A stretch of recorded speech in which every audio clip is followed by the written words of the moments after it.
Please. জি, আমার হইলো কি প্রায় 15 মাস আগে আমি আপার ট্রাইব্যুনাল একটা আপিল অ্যাপ্লাই করছিলাম, যেন ফার্স্ট ট্রাইব্যুনাল আইবার লাগে। জি জি। বর্তমানে আমার কোনো আপডেট আইছে না, অলাউ রইছে। তো আমি আমার ব্যারিস্টার কাছে জিজ্ঞাসলাম, তারা তো কোনো ইনফরমেশন পাইছেন না যে একটা কিছু রেজাল্ট, এটা কি তার লাগি হতে দেরি হতে পারে? জি, 15 মাস হয়ে গেছে, এখন পর্যন্ত ইনফরমেশন পাচ্ছে না। সাহেব ভাই, ওনার জন্য কি কোনো উত্তর আছে কিনা? জি, প্রথমটা শুনেন তাহলে।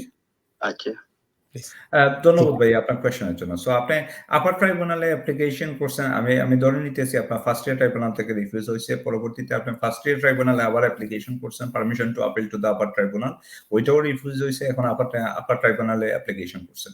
সো এটা সাধারণত আমরা যে গ্রাউন্ডে করি এটা হচ্ছে এরর অফ ল গ্রাউন্ডস। এই ক্ষেত্রে অনেক সময় আপার ট্রাইব্যুনালে যদি ওই রেলিভেন্ট কোনো কেসের কোনো হায়ার কোর্টের কোনো জাজমেন্ট পেন্ডিং থাকে, সে অবস্থায় তারা অনেক সময় অনেক কেস হোল্ড করে রাখেন।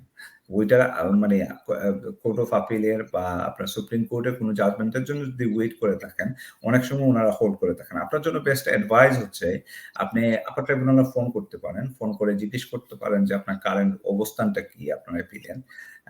সেই ক্ষেত্রে হয়তো আপনি একটা উত্তর পাবেন আপনার ওইটা আদৌ পেন্ডিং আছে কিনা, ওইটার কি অবস্থা। যদি ওইটা পেন্ডিং থাকে আমি মনে করি আপনি একটু ওয়েট করেন এন্ড দেখেন ওইটা কি হয়। জি ভাই, দ্বিতীয়